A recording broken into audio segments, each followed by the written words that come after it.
Hi everyone, and thanks for watching. I'm Lauren from Guthrie and Ghani, and in this video I'm going to be sharing with you the recording of the live Instagram question and answer session that I did over on the Instagram platform on Monday the 7th of August. So I'm going to be answering your sewing and dressmaking questions, asking for advice and hints and tips, and pattern and fabric recommendations as well. So lots of sewing and dressmaking inspiration coming up. If you are watching here on YouTube and there's any questions you want to ask, that you want me to cover in another session, then please feel free to leave a comment below. Or if you've got any advice or input into any of the questions that I'm answering as well, then please feel free to leave those comments too. You'll see me read any questions and comments that come in live as well, just to give you a little bit of context about what's getting chatted about within the sewing community during the live. But do feel free to contribute if you're watching back on YouTube as well. So I will switch over to the live recording now. I hope you enjoy it and I'll see you very soon. But yeah, it's really nice to see you all, and I hope you've had a good weekend and a good week. Those of you that were watching last week, when I was saying that I wasn't sure if I was going to be here or not, hi Mum and hi Sophia, she's watching as well.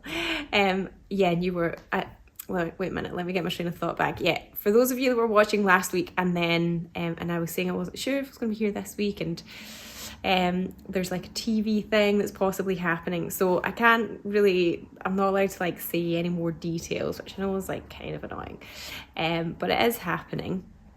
It's getting filmed later in the week, so I won't be here next week, but yeah, I'm here tonight instead.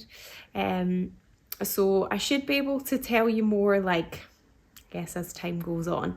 It won't actually be, the thing that it is won't actually be going on TV until like later in the autumn. I guess they always just film these things ahead of time, don't they? So yeah, more information as I'm allowed to share it, but yeah, it's all exciting anyway. So the things that I've got to tell you about first of all, before I get onto your questions, and remember, feel free to ask me any questions or chip in with any comments or whatever as I'm chatting. I would spend forever choosing an outfit if I was being filmed. Well, I have actually already decided what I'm going to wear. So yeah, it's the Be Happy Blooms fabric. I felt like I wanted to give it some airtime. So yeah, it's a dress made out of that. So first of all on my list to chat to you about is the kits that were released last week, and I'm really sorry for those of you that didn't manage to get a kit. Again, they sold out really quickly. I am literally spending quite a lot of like brain power, as much brain power as available to me in the summer holidays. Parents out there, I know you are probably feeling as frazzled as me. And trying to work out how I can better deal and get the balance right between getting the number of kits right, because I know it's really annoying when they sell out quickly, and there is only one type of kit left now, but I thought I would show you them anyway. I do have a fabric that is really similar that was in one of the kits as well, so I've got that to show you. So the first one was the Sew House 7 Remy Raglan, and it's such a lovely, really versatile little simple top pattern. I think it's one of those ones that you would just kind of have and you can make again and again. So there's a couple of versions that you can do with it. This is it here. It's a raglan sleeve, so it's really nice and easy to sew. It's got bias binding at the neckline, and you can have this little keyhole opening if you want, and then it's got a centre front seam, or it's just got a plain front bodice. And then there's a few different sleeve length options. So there's a shorter one that's actually got a little cuff. This is just folding out of its cuff right now, but it gets sort of turned back like that. And then the other version, which I didn't bring over because I felt like I didn't want to show you too many things that I don't actually have, is a longer sleeve that's gathered, which is really nice as well. So yeah, it's just a lovely, really simple, nice simple pattern. And we do have some of this fabric available to buy by the meter, which is the same fabric that was in the kits, but it's in a different colourway. So we were only able to get a roll of this, so we couldn't make it into kits, but yeah, we do have some available by the meter. So it's the denim blue embroidered blossom blended fabric. It's 55 cotton, 45 polyester, 1970 a metre, and yeah, it's like a two-tone, the background, so almost like a sort of gauze, quite a loose weave. It's really nice, and then these little dainty flowers on it as well. So the top tips video that went with the kit, you can still get access to that, and then yeah, we do have some of that fabric available by the metre. The other kit was the Helen's Closet moss jacket. Well done to everybody who guessed the patterns. I always love seeing your guesses when I give you like hints and tips and little clues to what they are. And it's a really nice jacket that's like really simple, can be made in various different fabrics, and we picked 2 fabrics that were knit fabrics and 1 that was a woven. So we had 2 in the ramie, which is we've got like quite a big range of different ramie fabrics, but we had 2 colorways that we haven't had in stock before that were in the kits, and we should be able, that's generally like a replenishable fabric, so we should be able to get more of that as well. It was a really nice bright blue and a nice pink colorway, and then we had a sort of mauve purpley color, and then this white one as well, that was in the knit fabric. So we do have some of the white ones left, which is why I'm showing you this one, because we do actually have some of these left. So there's a few different versions that you can make. So it's kind of got a drop sleeve here. This is this kind of shorter length sleeve. You can have a longer length sleeve as well, and it's got a few different band options as well. So this one's got like a band that gets sewn on. It's designed to be worn open, or you can have a band that's like double this width and then it gets folded back on itself, so then it just feels a bit sort of cozier around the neck. Or you can have it where it's got a facing which would like sit here basically, so then it ends up just sitting like a little bit further over. It's a little bit like that. So yeah, and then it's got pockets too. Can you see them pockets? So the pattern does come with a longer length as well, but it was just the hip length one that we were focusing on in the kits. And then we also included a little bit of really beautiful Liberty tan alon as well to interface the back yoke and to line the pockets. So yeah, those kits are still available in the white. Let's see, there's a few questions there. Would you ever consider a class to make the Sewing Society kits, the opportunity to make it with the support of a group / expert? We did try it once before, but yeah, I will definitely take that on board. I'm in the process of trying to also sort out all of the events and workshops and everything that we do, but I appreciate the suggestion, thank you. I love the Remy, and I have a number but not the short sleeved version. Interesting. Yeah, they do have a 3/4 length sleeve as well as not gathered. It's just like a bit longer and sort of straighter. Yeah, it's a nice versatile pattern. I was having difficulty inserting an invisible zip and watched one of your videos and it was great. Thank you. Oh, that's good. You're welcome. Okay, so the other things that are on my list to tell you, I actually was going to tell you some hints for the next kit. The way that the weeks fall, because it's always on the first Wednesday of each month, is that there's actually 5 weeks between the August one and the September one, but definitely there's more autumnal vibes happening in the September ones, and one of them is particularly warmer. And then the other one is some really beautiful fabrics that I got printed. Is from the same French supplier that I got the fabric from for the Luscantire bag. So the fabric's been printed for us, and I got them to recolour it and sort of resize it to my specification. So yeah, that's exciting. But I'll drop you little more hints as the month goes on. Which fabric did you choose first for the kits, the Liberty or the other fabrics? They all match so well. Do you know what? There's actually like a really long story to do with those moss kits, actually, and the Remy's as well. We were let down by a few different suppliers, basically, and we had to try and work something out at a shorter notice than I would have intended.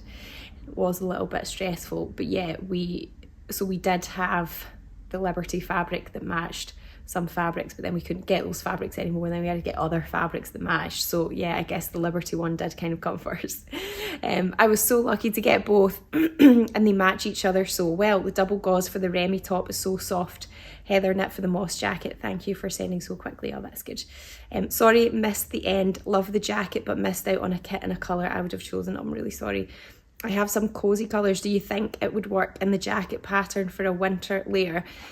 It probably would, to be honest. I guess just because we've done that one in a stretch, I guess it probably would work. There is also the Helen's Closet Blackwood cardigan, which is actually designed for knits. So potentially that could be a nice option for the cozy colours too. The cozy colours is also good for the marlow as well, the True Bias marlow. Okay, so I'm gonna get on to the questions and things that you've sent in beforehand. If anybody's got any input, then feel free to comment as I'm chatting. Okay, so no, actually, wait a minute. I do have some new fabrics to show you. They weren't on my list because I didn't think we did have any, and then I got into the shop and I was like, oh yeah, we've got those new fabrics. So let me show you them first. So first of all, I've got 3 different lawns here, which are very nice. They're 7-berry cotton lawn fabrics, and it's almost a bit like a sort of block print design in these 3 different colours. It's really nice. I love the colours of them. The tones are very lovely. So cotton, being a cotton lawn, it's quite lightweight, and it would be lovely for a little top or blouse. You could make the Remy from it. I think the Donny would be nice as well. You can always check out my woven tops and blouses post as well for lots of other pattern ideas. But yes, it's a really very, very soft, nice, lightweight one. And I just thought the colours in it looked really nice. So yeah, they should all be on the website. If they're not, they will be on either tomorrow or Wednesday. Yeah, so it's the 7-berry Le Midi. And in the 3 different colours, it's $13.90 a metre. And then the other new ones that we've had are a couple of Coca ones, which is a Japanese brand. So these ones are made in Japan. They're always very good quality. So there's this one, which is a sort of kind of biscuity, oatmeal kind of colour. I wonder if we've given it a shade name. Mocha. And then also this one as well, which is a kind of indigo colour. Now, hopefully you can see the texture on that. It's got these little square, not squares, rectangles. I need to know my shapes. That's just like a woven texture in it. So it kind of looks, it's got like a chambray effect in the background, as in one of the threads is white and the other one is the indigo colour. But then it's got that really lovely texture woven in as well. I would say it definitely is a bit, it feels a bit thicker than a lawn, I would say. But it's not too structured. I think it would make really lovely shirts and blouses. It would be really nice and crisp. I think it would press well. It's 100% cotton. So yeah, it's a nice one if you want something that's plain, but it's not totally, you know, it's got a bit of texture, so it's not totally boring or anything. So it's the Coca Indigo Woven Windows cotton fabric. It's $20.50 a metre. So yeah, in the indigo, and then in that mocha colour, which is, yeah, kind of like beigey, biscuity sort of colour. And then we've also had back in stock these 2 7-berry ones as well, which sold out really quickly before. They're very summery. I'm hoping you still feel like there's enough summer left to enjoy these fabrics because they're really lovely. It's a seersucker, so it means it's got a really nice texture, kind of, that's just part of it, like you wouldn't iron that out or anything, and just a really summery little print on it. So this one is the White Island Daydream Cotton Seersucker fabrics, $15.50 a metre. It's 100% cotton, so yeah, the white version, and then the pale blue as well. So yeah, if you liked that before and you didn't manage to get any because it sold out, it's back. Okay, so now I will get on to the questions that you sent in beforehand. Okay, so the first one was, I upgraded my sewing machine last year and the new one has an automatic thread cutter. It makes a little knot on the underside of the fabric and leaves the ends about 2 centimetres long. Much of the time these ends are hidden in the construction of the garment, but when they end up on the inside of the finished garment, e.g. if I machine a hem or make buttonholes, what should I do with them? They're too short to sew in, so is it okay to snip them off? The other option would be to turn this feature off and leave longer tails to sew in, like I always used to. My machine is a Brother Innovis F420. So I have that function on the Brother model that I use as well, and you do, although it has the thread cutter option, you can actually set it to like automatically do a little reverse at the start and end, but I don't use that automatic function. I would always still like do, you know, like a little back stitch or like a little reverse using the reverse button at the start and end of my stitching. and then I'd use the thread cutter, and then I would just cut any threads that are loose, those little short ones, because I've done my reverse and that's what's securing the seam. And then like say if you did a hem, I would either like overlap a little bit where I start and ended it, or I would do like a little reverse and I would just cut the threads. If it's on a buttonhole, then usually what mine does anyway, and I'm presuming it's the same because I use a Brother sewing machine too, is that once it's done the buttonhole, it sort of stitches on the spot and that creates a knot. And then when you use the thread cutter, it cuts the threads, and then you can just cut the little short bits loose because it's done the knot already, and that's sort of securing the threads. So yeah, I guess essentially you just cut them off, but if you're sewing a seam, I would still make sure you do your little reverse at the start and the end, so I hope that helps. Okay, the next one was, I would like to make a fashionable bomber jacket, and then there was an example of a McCall's and a Burda pattern that the lady sent me pictures of, but I've never done a front separation zip before. I would definitely buy one of your kit tutorial hints and tips videos if you've ever done a jacket with a zip opening. So I have done the Kelly anorak and also the Chalk and Notch Joy jacket. They've both got front opening zips. I wouldn't have the confidence otherwise, and it is holding me back, and I really want to do one for autumn. It's actually not as hard as you would think. The main thing that you need to like make sure and sort of check is that, and I can't remember what one round it was, whether it was the Burda one or McCall's, is that because one of them had like a separate sort of section that you sew on at the bottom, so when you put your zip on, basically you need to like just mark where the seam line is of where that other section gets sewn on, so that you make sure that your zip is at the same side. Actually sewing it in is not that hard. It's more like making sure that it's symmetrical and level, so that when you do it up, like everything's sort of straight. But I think you'd be surprised that it's not actually as hard as you would think. So the Joy jacket one is like a little bit more straightforward, and that it's just sandwiched between a lining and an outer. The Kelly one's a little bit more involved because it's got like a kind of facing bit on the inside, and then it's got a bit that flaps over the top as well, so just like a bit more pieces. There's like a bit more going on in the Kelly anorak one. But yeah, don't be too scared. I think you could do it. Okay, somebody else is saying I do the same with my F420. Okay, the next one was, do you need special needles to sew knit fabric, and do you have any knit fabric in? So yeah, generally like we would recommend that you use ballpoint machine needles, and so we stock the Prim range of machine needles, and they're compatible with all like standard domestic sewing machines, just normal domestic sewing machines. So you can either get jersey ones, which are what you would use probably like 9 times out of 10 if you're making like jumpers and t-shirts and dresses and that sort of thing. They come in a mixed pack, and you get different sizes. So for finer jerseys like viscose jersey or tensile jersey, you would maybe use a finer one like a size 70. For a cotton, and then into like maybe a sort of thicker heavy sweatshirting, maybe like an 80 or 90. But essentially the ballpoint needle just pushes through the fabric rather than stabbing it, and it means that it's less likely to create a hole in the seam. The other option is stretch ballpoint needles, and the difference is that the eye on the stretch needle is a little bit higher than the jersey ones, so it means that when the loop of the stitch is created in the sewing machine, because the eye of needle is a bit higher, the loop is a little bit bigger, so it makes sure that the stitches that are formed are even stretchier. So it's really good for when things are very stretchy, like if you're sewing something that's got a high percentage of spandex in it, or lycra, whatever, elastane, something that's very fitted where the seams are really going to be stretched, then you want to make sure your stitching's extra stretchy, and the stretch needle can help with that, so I hope that helps. Okay, somebody's saying made my wardrobe has a bomber jacket pattern with a video tutorial. Okay, so that could be good, because then you're actually getting a tutorial specific to the pattern. Okay, the next one was using sequin fabric for the first time, any tips? Really, it depends on how big the sequins are. If they're quite small, you can probably just sew straight over them. You might break a needle, but you know, everybody breaks a needle sometimes. You just replace it, it's okay. But if they're like the really tiny little ones, I would literally just kind of sew through them basically. And then when you cut, you obviously can't really like press sequins, but you can sort of finger squish it. So like if you were pressing the seam allowances open or something, then you can kind of squish them.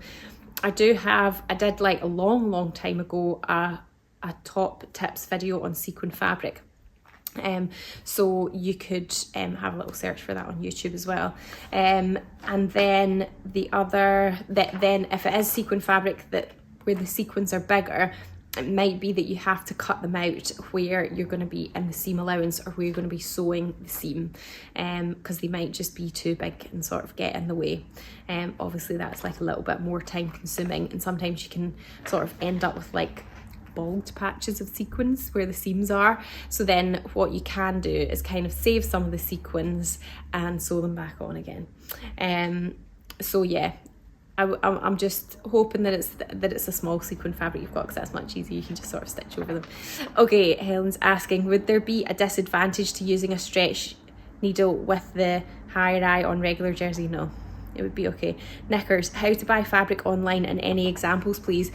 I would say if you're making knickers, then cotton. We do a range of really nice plain organic cotton jerseys. I think they would be really nice for knickers. We do also do some modal and cotton, and we do also have some bamboo jersey as well. I think that they would all be really nice bamboos, particularly like a little bit more breathable, supposedly. I can't say I've like tested bamboo knickers compared to cotton, but generally bamboo's sort of kind of pitched as like a breathable, kind of more wicking fabric, so you could use that as well. I would just generally say like avoid anything that's got polyester in it, because it's just going to be a bit sweaty for knickers, you know. Okay, yeah, Megan's saying bamboo jersey is nice for knickers. I thought so. I mean, bamboo feels really nice, so I can imagine in the knicker area it would be comfortable, yes. Okay, the next one was, can you use a Microtex needle all the time for woven and just change the ballpoint for jersey? So Microtex needles are basically like extra sharp needles, and usually you would use them on any kind of like technical fabric where the fabric is very dense, it's like very tightly woven, or on viscose fabrics it can be good as well, especially viscose fabrics where it's got quite a like colour saturated heavy prints, because it can stop you getting sort of like little runs or pulls in the fabric. But yeah, I guess you could. I can't really see like a major impact of using a Microtex on something that typically wouldn't need a Microtex. I'd need to check, so I can't remember off the top of my head, but it might be that Microtex needles are maybe a little bit more expensive. I can't remember because all the prices of the Prim stuff has been changing recently. So I guess that would maybe be like one thing, is that maybe like standard needles are maybe a little bit cheaper. Don't quote me on that. Okay, somebody's saying, I've used your organic cotton jersey for knickers, it's perfect. Lovely, that sounds good. Okay, the next one was, I'd like to shorten the Liesl & Co Geneva blouse like you did. Do you have any tips? So there should be, I'm pretty sure there should be a finished garment measurement chart that will tell you the finished length of the blouse. So and that's usually from the nape of the neck, so like the back of the neck down to like the bottom hemline. So what you can do is like get that measurement for the size you're making, and then kind of hold your tape measure there and then see where it hits, and see then how much you would want to actually shorten it by. You could also just hold the pattern piece up against you and look in the mirror and then sort of see where you feel like you would want to shorten it by. Obviously just remember to add on your hem allowance as well. I can't actually remember if that's got a shorten or lengthen line or not, the Geneva. I'm presuming it has, but if it's not, you can easily draw one in by just drawing a line in at 90 degrees to the centre front or to the grain line, and then you can cut the pattern and shorten it that way. Or I'm sorry, I can't actually remember what the hemline's like in the Geneva now. It might be that it's quite rectangular, in which case you can just sort of shorten it from the bottom, kind of cut it off from the bottom. Okay, so hopefully that helps. The next one was, do you take new measurements fresh every pattern, or do you memorise them? So I would say I generally just kind of like know what my measurements are, and I tend not to remeasure it really for every project, because I don't really change, my measurements don't really change that much typically. I mean, gradually, like over the years, you know, the old waist sort of fills out a bit. And it's definitely, you know, I've like had kids and stuff and that's changed, but it doesn't particularly change otherwise. But I guess everybody's different, and it might be that maybe you feel like you want to just take your measurements before every project until you are sort of seeing a common pattern and you're like, okay, well, it's been the same like the last 3 or 4 times I've measured, so I kind of know what size I am now. But I would definitely recommend always picking your size based on your measurements. It's just whether you feel like you have to actually take them or not each time is the sort of personal thing. But me personally, I don't take them every time. Okay, the next one was, how do you know what sewing foot to use? Which are your most used and why? Your sewing machine manual will have like a big guide of all the stitches that your sewing machine does, and it will tell you what foot is compatible for all of those stitches as well. I generally like just use the kind of basic standard foot that's got enough like width in it that it would do like a zigzag stitch, for example, and so it means that you can move the needle side to side. So that one's like definitely the most common. That's what, you know, I'd use for like sewing all seams and top stitching and that kind of thing. I would say the next most used feet that I use is the buttonhole foot, because I make stuff that's got buttonholes. So I would use that one, and the zip foot if I'm putting in zips. And then I do use a walking foot sometimes as well. So a walking foot is like kind of like a bigger sort of contraption that you put on, and it basically has feed dogs, or like the little grips on it. So it means that as the machine's feeding the fabric, it grips from the top and the bottom to pull and feed the fabric through, rather than just pulling it through from the bottom. So it's good if you're sewing like quite thick fabric or quite a lot of layers. It can help to just feed the fabric a bit more evenly. So I use that one. It's usually you have to like buy it as an add-on. It doesn't typically come with machines really, unless I guess you've got like a special bundle deal or something when you bought your machine. Usually a walking foot you have to get. The other feet are just ones that you would maybe come with the machine anyway. Okay, somebody's asking any suggestions for a dual coloured fabric for the Sirocco jumpsuit. I usually wear blues, greens, planning on widening the leg. We do have some like berry and kind of jewelly and like reddy colours in the loop back jersey medal, which has got like a really nice weight to it, and also the tencel jersey, which is a little bit lighter weight, but I think it would still be fine. I've seen Siroccos made in lighter weight fabric like that before, so I would check out those two, the tencel jersey and the loop back jersey, which is a medal. Okay, the next question sent in beforehand was how to apply bias binding evenly. I normally don't mind, but I'm making something reversible. The key really is pressing it, and just making sure that you're being like really consistent with your seam allowance and everything. I think one thing that would probably help a lot is, if you can be bothered, is if you hand sew it, because you'll just have more control over the width that is you know, the width of the binding as you sew it down, because bias binding is by its nature it's stretchy, and it can, you know, depends on sort of how it's kind of moved around the edge or the shape or whatever it is that you're putting on, how it's pressed, you know, sometimes it can be like wider in places than others, and if you're wanting it to be really even, then one way to kind of do that is to like sew it on one side, press it round, press it to the other side, and then hand sew it down. And then as you're hand sewing it, you can kind of just fold it in by like another couple of meters. I mean, it might be that maybe you hand sew it and then you top stitch it afterwards if you wanted it to be top stitched. But when I did the bias binding on my grain line tamarack jacket, and all of that binding is like visible, and I bound all the seams as well, it was kind of annoying. Like I did sort of get fed up, but I did hand sew it, and I felt like I was just more in control of like the finish of it in that way, and that it looked neater. So I hope that helps. Okay, somebody's asking, would a walking foot help doing a bar tack and jeans? I really struggle with them. Any suggestions?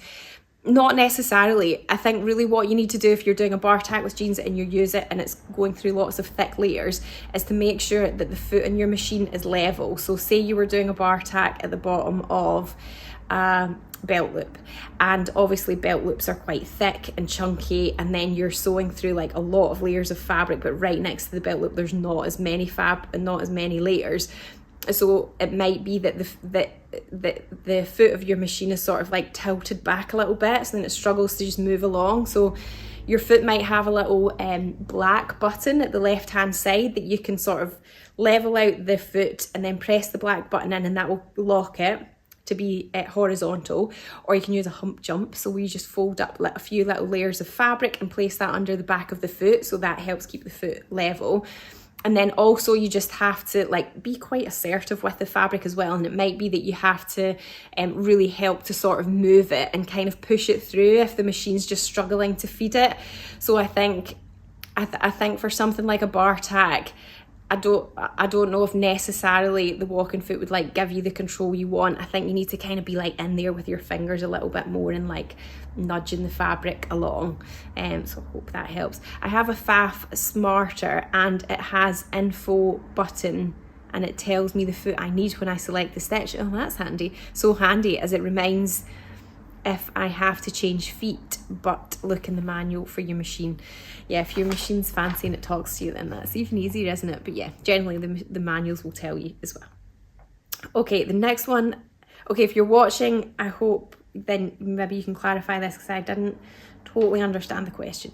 Any tips on adding a cover to a zip after you've already cut out the fabric so the zip doesn't scratch floor? So I'm presuming maybe there's a typo there. And I was trying to think what that could mean.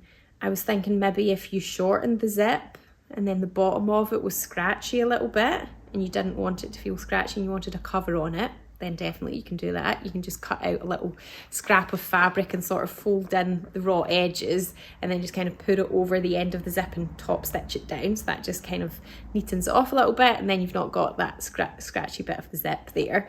And then, oh, that's me making a closet core poof. Okay, so as in the closet core poof's got a zip. Is that what you mean? Okay, somebody say, oh, this is in relation to the bar tacking with the walking foot. Thank you. Use the extra fabric bump jump, but definitely I will try the black button. Thank you. No problems. I've cut everything out. Is it meant to have like a lapped zip or something? I mean, I suppose if you wanted to kind of hide the zip, you could just, but realising the zip in the bottom will scratch, could you just like cut out a rectangle of fabric and then like fold it kind of in half, and then maybe like finish off that raw edge and turn it under and then sort of like top stitch it on, so it's almost just like you're kind of sewing a sort of little patch on top of the zip maybe. Hobbycraft do a hump jumper. They're quite cheap, only about £3 or £4. Mine came with my machine. Good to know. Okay, the next one was, I'm trying to make a dress for my granddaughter. The trouble is she has lots of hair and she hates necklines going over her head. So how do I alter the bodice to have a back opening which is large enough for her? I'm using a viscose fabric. I'm presuming it's a woven fabric, it's not a specified jersey. Now this was actually a question that was asked on YouTube and somebody beat me to it in answering it. So, and I think it's a good answer. So the answer suggested by another viewer on YouTube said, it came to mind that the key thing is that the opening is big enough to go over the hips rather than the shoulders. So instead of trying to like pull it over the head where like, you know, it's kind of gonna get like maybe like caught in the hair and everything, that you're pulling it up over the hips and putting it in. So a longer zip down the back, for example, depending on her shape and the shape of the bodice, this might be possible anyway. Does she own a dress that she can already pull up rather than over her head? Other dress styles that would easily pull up over the hips would be a sheared bodice dress. So you can definitely add a zip fairly easily, I would say. Like you could just put one down the center back seam even. That's going to, you know, be nice and easy. It could be an invisible zip or a regular zip. And to do that, if it doesn't have one there already, you just need to, instead of cutting the back bodice out on a fold, then you could cut it out with a seam allowance, so that you've got that to put the zip in. If it is a jersey dress, then the other thing that you can do, which would make it easier to go over the head, I guess you wouldn't really put like a zip in a jersey dress, But what you could do is maybe put like studs down the back, so you can make a placket down the back. I've also put a placket in on a shoulder as well, to go so that it goes over the head a bit easier. I don't think you'd be able to pull that up if it was just a shoulder opening, but obviously if it's a centre back opening, then that can be a bit longer. I suppose the only thing with that is that, I guess maybe depending on what studs you use, maybe they would kind of irritate things a little bit. I'm trying to think what would be less irritating, a zip or little studs. A few things to think about there anyway. Oh, maybe yes, thank you. I was struggling to think of a solution. Okay, well, hopefully that helps. Okay, the next one was, I'm looking for some advice from you guys here on this one. I'm making the fenna skirt from fibremood using black denim. That sounds really nice. I've managed to get some interfacing glue on the outside of the skirt in the crotch area. I've seen some ideas on YouTube, but I'm a bit nervous about using them. Any top tips? I've actually never tried to get an interfacing glue off the right side of a fabric before. I guess I've just been lucky and it's never happened to me that it's been like really bad. But has anybody followed any tips for getting interfacing off when it's been in the wrong side or it's like some of the glue? Let me know how you got on and I will share it. Okay, the next one was surgical spirit may remove it. Okay, good to know. The next one was, do other sewists take the time to straighten their yardage before cutting out? I bought a large quantity of this lovely chambray linen and pulled a thread on each to get a true cross grain cut. Then I pre-washed in cold water in the delicate setting and hung it to air dry, not on a line but draped over outdoor furniture, as I do with all my yardage. Then I carefully, with lots of steam, pressed it, matching up the top edge and the selvages. I found it to be quite off grain, so I tugged and pulled and pinned and rechecked until I got it back on grain. I don't hear this method discussed. I think it does make a difference. We pin our pattern pieces based on the grain, but if it isn't straight, then things will hang oddly when finished. So the thing that I would say because it's a chambray linen, and I've got an example of one to show you here. So a chambray linen chambray is basically where like one direction of threads is one colour and one is another colour. This is an example of what sometimes gets called yarn dyed as well, because the colour is of the yarn or the thread that's woven it, as opposed to the fabric being fabric and then it being dyed a colour. So you kind of end up getting this two-tone appearance. The thing that I would say with linen is that the threads that weave it are generally like textured and they vary in thickness quite a lot. So it means that the fabric, it can be quite bouncy, like it can't, and it's not a tight weave, like it does kind of like shimmy around and like move a lot.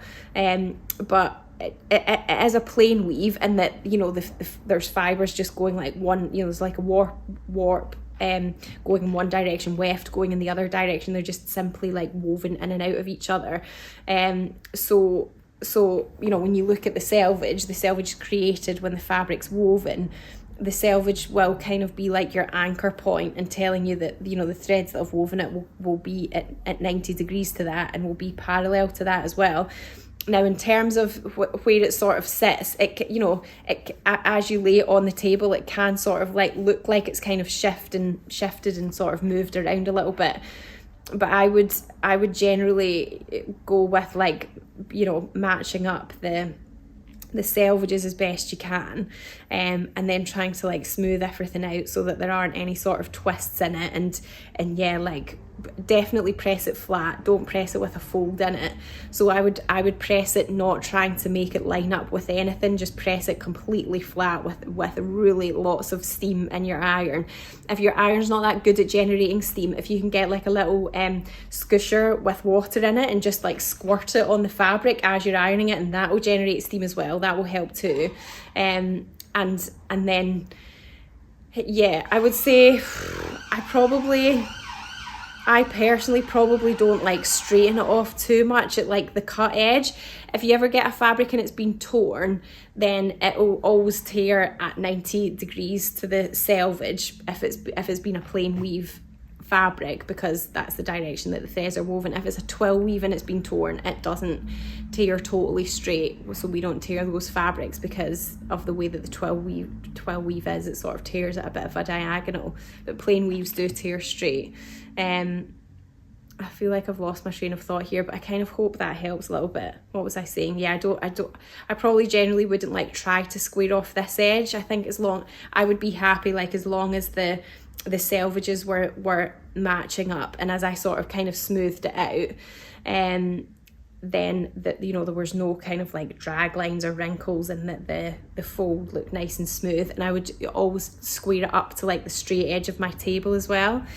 Somebody saying lucky if I iron, never had a problem. Could you iron it using baking paper on top of the glue so that the glue goes onto the baking paper and lift off the material? Potentially, yeah. Could you try putting brown paper over it and ironing as you would to remove candle wax from a carpet? Before trying on the skirt, recreate on a scrap first and then try on that to see if it works. Yeah, that's a good idea. Let's do some testing first. Okay, so the next question was, does the leopard print Atelier Brunette fabric match the ecru linen from the Jelens Closet Gilbert shirt sewing society kit? So I did bring my Jelens Closet Gilbert kit shirt over. Apologies, it's not ironed. I iron on demand, and this was just hanging in my wardrobe ready to be worn. So I think it's this fabric here that you're referring to. I would say that yeah, I think it looks nice. Like, I think it tones well. They are quite different weights of fabric, so I wouldn't combine them within the same project, but part of the same outfit, then yeah, I think that would be fine. I think that would be nice. Nail polish remover can remove glue, but not sure on fabric. Yeah, I guess you don't really want to like alter the colour on the fabric, do you? Difficult to square something off when the fabric weave itself is wiggly. I know it is, and that is the nature of linen, because the threads that have woven it aren't consistent in width or thickness, and that's what gives linen its texture. It's a very noisy car outside. It's, yeah, the threads that have woven linen vary in thickness. That's what gives it like its slubby sort of natural texture, and it tends to be kind of looser weave as well. Then generally the fabric is quite wiggly, and that's just sort of how it behaves and hangs, kind of part of the character of it. Okay, the next one was autumnal fabric and make inspiration, please. I almost felt like a little bit sad when I read this, because the summer has just been not that great here, and I feel like everybody's like, oh, let's just make things for autumn now, and I'm like, no, I want the summer to come, but I just don't think it is it? Now yeah, we're kind of looking at what we're going to make for autumn. Good old British summer, eh? So a lot of our winter and like autumnal winter stock is due probably like more towards like the last half of the month, as opposed to now. We've not really started getting like the bulk of it in yet, to be honest.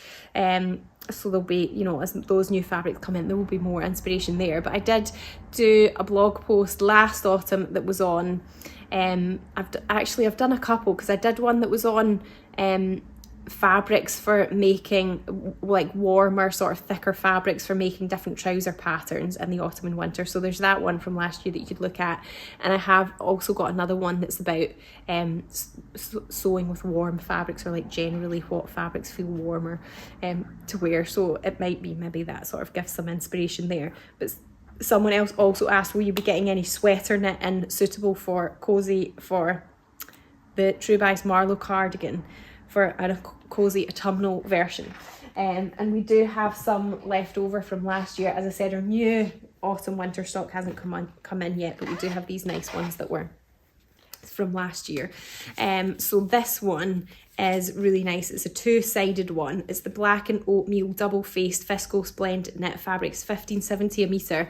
One side is black and the other side is like a really nice sort of biscuity colour, oatmeal colour, and it feels really nice and soft and cosy. So I think that would definitely be nice as a Marlow. The cosy colours is also good as well. It comes in lots of different colours. This is like a sort of fleece back sweatshirting type fabric, and I've seen some really nice versions of Marlow in this, and as I said, it comes in lots of colours too. This is the rose multi-fleck cosy colours fleece back sweatshirting fabric. Is $20.50 a metre. And then we do have a little bit of this one as well, which also comes in navy and black.